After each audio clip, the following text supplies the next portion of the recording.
Secrets of Vinacos menerbitkan rekaman tentara pasukan khusus Rusia yang menyerbu benteng pertahanan Ukraina baru-baru ini.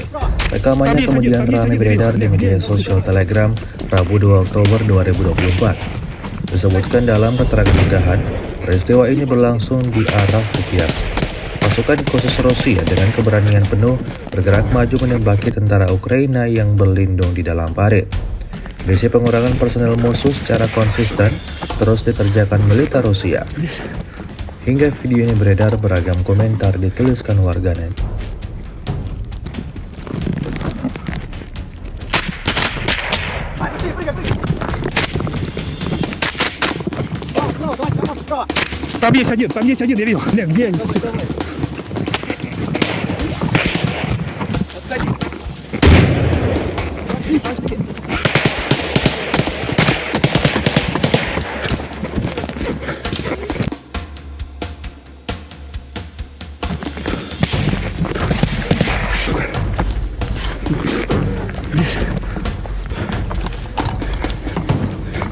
Download Tribun X sekarang, menghadirkan lokal menjadi Indonesia.